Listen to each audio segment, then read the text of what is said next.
Hello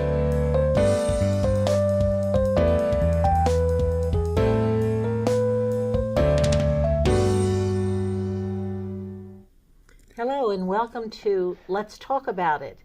I'm Gerry Henwood, and today we have the pleasure of interviewing the Student of the Week, Jacob Viscusi, a student at Episcopal Academy.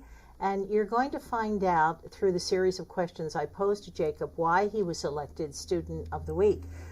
Very, very impressive resume we have going on here. So Jacob, welcome. Thank you, Gerry. Glad to be here. Okay. Now, as I was reading the information about you, I saw that you excel in areas like math, in dramatics, in pole vaulting, you're part of the global leadership at Episcopal Academy. So let's do this category by category. The first thing I want to ask you about is your math excellence. All right.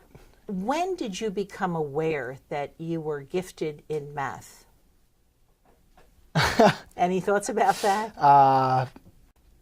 I've always been interested in math. I mean, I guess, so I'm the youngest of three. I have two older siblings. And growing up, I just remember playing lots of mathematical games with them. I mean, 24 is a classic one, right? You have the four numbers and you're trying to create 24 through addition, multiplication, subtraction, and division. But they were in second and third grade and I was in first. And so when most kids are supposed to be counting, I was learning how to multiply so I could beat my big brother. Interesting. That's really when Sibling rivalry going on there. Yes, yeah. That's a driving force in a lot of things in my life. And then I read that you had invented a game when you were in fifth grade, a card game. Oh, yeah. Ooh, it was some sort of factor game. So you had the numbers 1 to 100 on index cards, essentially, and you lay them out in a grid, and you go back and forth picking up cards, and the card you pick up has to be either a factor of my number or it has to be divisible by my number. So, I don't know, it's just a game to practice factors and division and multiplication for little kids. And it was a fun... Okay. Well, as an educator, what I'm hearing is competition spurred you on, and also playing games spurred you on. So the idea of play in learning is a very significant concept. So those are two things. Now, what about the math competitions that you've been participating in? Could you tell us a little bit about some of the most recent ones? Well, last year probably be the most recent one. Or maybe it was this fall. Epidel conferences. There's two every year. There's one in the fall and one in the spring. I can't remember if it was the fall one this year or the spring one last year, but there was this competition in which we're very fortunate. I'm very fortunate that I go to Episcopal because we're given these great opportunities. And there's one teacher in particular, Dr. Gobler. He gets a group of students together every year and takes us to these Epidel conferences. And one of the events that's at these conferences is a mathematics competition where we being high schoolers are the only high schoolers there. Everyone else there is the undergraduate level or maybe even the graduate level.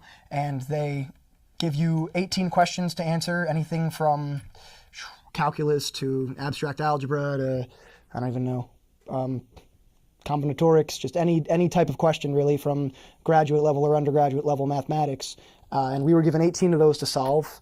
Myself and one other teammate, Nira, I think Rachadri is her last name. That's how you pronounce it. Sorry if I butchered that, Nira. But she and I were two high schoolers on a team against probably 6 or 7 college teams. And we answered 15 of the 18 questions. That got us into a final round where we were head-to-head against another college.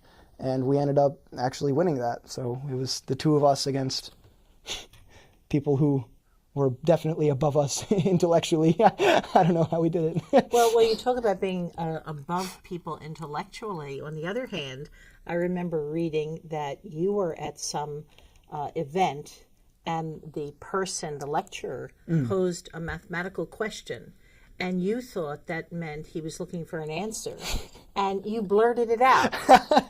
And everybody looked at you, amazed. I actually remember that, yeah. Where was that, and were there any consequences in a positive way as a result of that? Well, again, that was at one of the Epidel conferences. another event that happens at those conferences is graduate level speakers and undergraduate level speakers can give talks on the research that they're doing, and that question was a probability question in combinatorics. It was essentially along the lines of if you have a coat on a hanger and everyone has their own coat and you put them all in the coat rack, what's the probability that when I go back into the coat rack and I grab a coat at random, I'll get my own coat, right? So that's an easy question, but a more difficult question would be, what if there's 3 coats on every hanger? And the first thing I do is grab a hanger and then I grab my coat. Like, is the probability better or worse that I'll get my coat back? And I actually forget what I answered at the time, but he gave a few limiting cases and then posed a question as to what would happen as the number of hangers got larger, what would happen as the number of coats on every hanger got larger, and I ended up giving the correct limiting answer just from thinking about the problem in terms of a simpler case. And yeah, and the consequences of that, I guess, I get business cards at these meetings, so that's always fun. You're already networking, and you're not even out of high school. Doing my best. I don't know. Okay. Now, one of the things that I want to mention to the viewers is that there have always been, maybe not now as much, but when I was growing up, there were stereotypes about people who were very good at math, that they were introverted, that they were quiet. You're not at all like that. And in fact, your participation in dramatics, I want to talk about that next. All right. How did you become involved in dramatics, both acting, singing, dancing? Well, I had actually never really done any theatrical performances before I got to EA. I started at EA in 6th grade. And there's actually one teacher in particular, Miss T. She and I were new that same year, and she was the middle school director. Before that, she was a teacher's aide in my English class, and so her and I were talking as like the new kids, I guess. And she and I formed a good relationship. And then when I found out she was the director, she asked if I wanted to be in the show, and I couldn't say no to my new friend, so I said yes. And 7 years later, here we are. I don't know. I mean, I think at this point I've been in 17 productions at Episcopal, between the plays and the musicals and the dance concerts. This May 4th and 5th, we're doing a production of Les Mis. That's our production this year, the spring musical. Yeah. Well, that's interesting because it's currently on PBS, and so you've got Les Mis at Episcopal, you've got Les Mis at PBS. You're right in line with what's going on there. Now, one of the things that I also recall reading about was that you were the lead in Grease, and so you had to learn how to dance. Yes, and you're of course. Who taught you how to dance? That would be Miss Lavallee, our fabulous dance coach, director. I don't know, choreographer, everything, all of the above. She, yes, that was my junior year. I knew that if I wanted to go out for a role like Danny, then I would need to know how to dance, and so for that winter, I decided that instead of doing winter track, I would do the winter dance team, and she was fabulous. She really took me under her wing and showed me the steps, literally. And yeah, I think the show turned out really well. I was proud of it. So. Well, when you talk about dancing, I mean, I'm myself a little bit on the conservative, quiet side, but I love to dance. Right. Now, if you didn't know how to dance before, how did dancing make you feel? Did you notice a perceptible change in the way you moved, or right, your enjoyment of movement? Definitely body control. I mean, and that ties into the pole vault aspect of things, if we want to get into that a little bit later, but definitely body control. It's an athletic endeavor. Not a lot of people realize really how much strength it takes, how much agility it takes. And yeah, definitely movement is very specific. You have to pay attention to exactly what limbs are doing what. You can't flail your arm out when you're in the middle of doing a step. So, but yeah, there's a certain energy associated with it. It's difficult to explain. It's difficult to put into words, but you really only feel it when you're dancing. I don't know. Well, I think when you look at a dance like the tango, which is very controlled, very energetic, all the things that you're saying apply to that. So Right. it would be easy to understand how it applies to other dances as Yes, well. yeah. And tell us about pole vaulting. Now, Right. I, on the one hand, you're atypical in regard to being the nerdy kind of mathematician that people envision. You go into dramatics, then you go into an unusual sport like pole vaulting. How did that happen? Well, I've been running track as well since I started EA in 6th grade, and I don't know, pole vault I got into it at the end of 8th grade year. They were moving into the high school. They wanted to see which events interested us, because the high school team is a completely different level from the middle school team, and so they really wanted to place us somewhere we would be able to enjoy ourselves, because placing isn't really the goal for a freshman. The goal for a freshman is to get accustomed to whatever new event you are getting into, and pole vault looked just crazy enough for me to try out. So I mean, what's more fun than throwing yourself 15 feet into the air? I wouldn't know about that. So, have you won any medals or awards related to pole vaulting? Yeah, well, freshman, sophomore year, that's really where I did most of my track, because, like I said, coming junior year, I ended up giving up winter track for the dance and then giving up spring track for the musical. I am back in spring track now, though. But yeah, freshman and sophomore year, I placed pretty frequently, actually, in pole vault and hurdles. They were my events, but it's a niche event, so it's not very difficult to place. When there's 4 kids pole vaulting, it's not too difficult to get top 3. Right. It might be a little biased, but yeah. Do you have any idea how common pole vaulting is in the high schools in the community, both private and public? Right. Well, our pole vault coach, Coach Dallas, he says that we're like it's like a little like an eating club, so to speak. Like once you're in, if you ever meet another pole vaulter, that's something that only you two share. It's a niche sport in general. It's not very popular. Yeah. And do you have any idea how it got started at Episcopal? I don't actually know the history behind it. No, I assume that it just came on board with all the other track events. It's pretty, but yeah. I mean, hopefully we're going to get our pit renovated soon. So. Okay. So now we've talked about mathematics, about dramatics and dancing. We've talked about pole vaulting.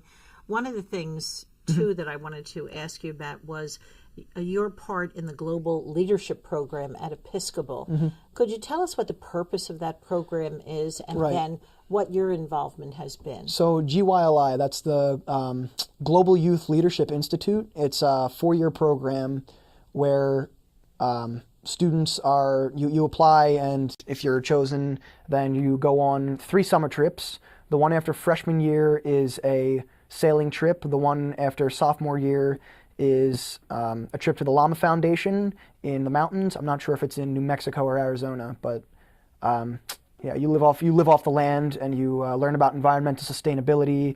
And then after junior year, you go to Costa Rica, and you actually live with a family who speaks solely Spanish, and so you touch up on your Spanish a bit and do your best there. The goal of the program is to essentially teach kids how to be better leaders in our communities, and the goal is to bring an LLP, or leadership learning program, back to your school and try to implement something that you learned on your trips into your school system. And so for me specifically, in Costa Rica, they had what's called the green flag system, where if you are a particularly environmentally conscious organization, you get a green flag. And so coming back to Episcopal, I actually talked with the cafeteria about possibly starting up a compost system in coordination with our community farm to try to be more environmentally sustainable. And a few years ago, there was another group that got water bottle fillers added at our school instead of the water fountains. So that also, renewable water bottles instead of the plastic ones that get thrown out. So environmental sustainability, I think, is really the one that we brought back to EA. So. I see. Now, you did mention that first summer you go sailing. How is that connected to leadership? What comes out of a sailing experience? Exactly. Well, when you're on a boat, it really is, it's a teamwork exercise, and we sailed the boat for an entire day. So they taught us, it was a 3-day trip. The trips got longer as we went along. The first one was 3 days, next one was about a week, and then Costa Rica was about a week and a half. So it was a 3-day trip, and during the first day, they taught us about all the ropes. I don't think I remember. It was 2 years ago now, but at the time I knew exactly what I was doing on the boat. You're working together with everyone. You've got to be a well-oiled machine, or you're not going to be going where you need to go. So it was really interesting. We had kids that learned how to read the maps. We learned how to use like the wheels, learned how to use all the sails and everything, learned how to tie 50 different types of knots. Yeah, that's I think a very good program to develop survival skills as well. Now the llama part in the mountains, New Mexico. What was that like? That was, that really focused on environmental sustainability and religious pluralism. The Llama Foundation is a, non-denominational spiritual group. People from all faiths are allowed to enter the community. You stay for a few months and you live off the land, and they all have a worship ceremony, I think once a week or twice a week, where they come together as a community and they assess how they're doing personally, as well as how the crops are doing and everything. And that was just really a fantastic spiritual experience. That's a once-in-a-lifetime experience. I actually considered, I still do consider possibly going back there and giving a few months of my time to the Llama Foundation, because it's really somewhere I could see myself fitting in. It's a lot of people who are committed to what they do. They love nature and they work well together. So. And this, did you say Mexico or New Mexico? New Mexico in the San or Pedro Arizona. Cristo? I'm not. Okay. I'm not sure. Exactly which, where. Yeah. Okay. All right.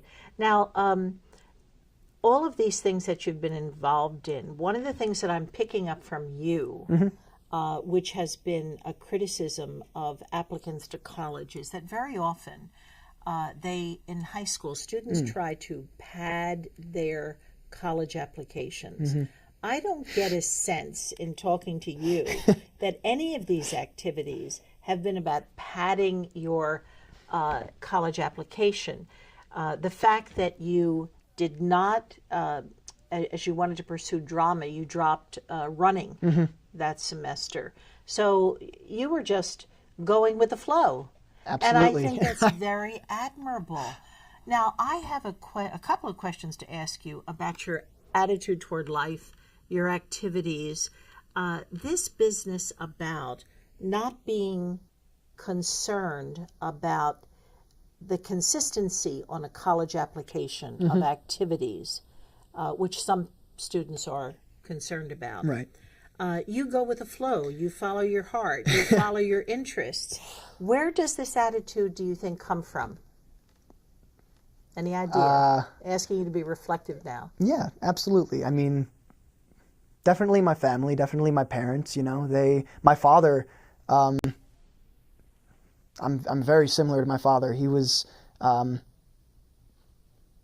right now, he works for the government. He essentially, the best job description I can give is that he is the IRS for the IRS. So he audits them and does all that. But on the side, he is a magician, and he used to do our children's parties growing up. And so I had that, that split personality. I really got that from him. He really sparked my interest in performance, in mathematics, in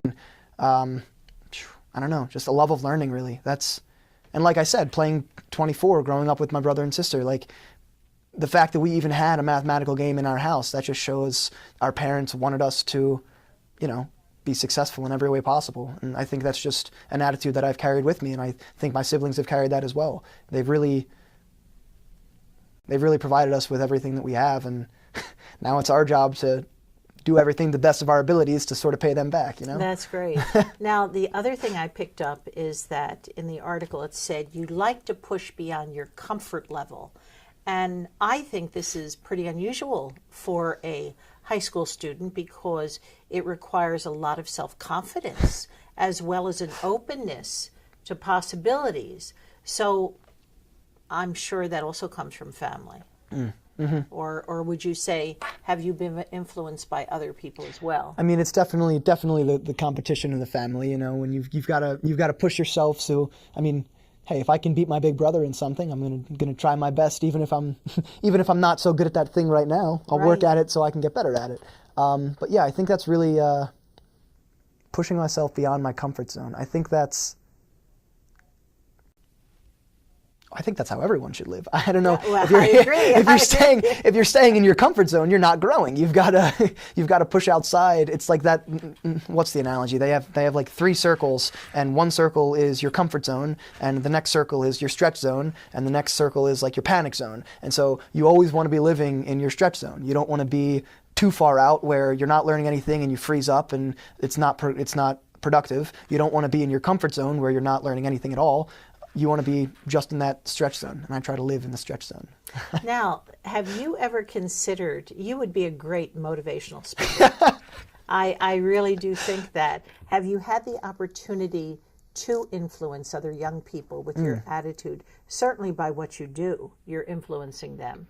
But have you had an occasion to speak to people about your attitude? Actually, I work as a camp counselor over the summers at Episcopal. ESF is our organization, and it's incredible getting to work with, essentially hopefully I can be their role model. Hopefully I can impart some wisdom onto them and let them know that what they're doing might not be the popular thing or the normal thing, but if it's the thing they want to do and they enjoy it, then they should definitely do that. I mean. And the last question for today, because our time is running out. Do you anticipate going to any particular college? Do you have any idea about future vocational plans or professional plans? My interest in mathematics sparked when I was very young, and at 2nd grade I wrote a little card saying that I wanted to be a professor in mathematics, and here I am a decade later, still chugging that same course. I want to be a professor in mathematics. I'm planning on getting my PhD, and hopefully one day being able to teach at a college. And in terms of where I'm going to college, I'm actually going to Swarthmore College this upcoming fall. I'm very excited for that. I'm very excited for you. My younger son went there, and he had a wonderful experience. Awesome. There you go. So congratulations. Okay. Thank you. Well, I want to thank you so much. It was so nice talking with you, Gerry. Thank you. Thank you. And to our viewers, we hope you enjoyed the interview with Jacob. You can see why he's such an exemplary teenager and student. Thank you very much.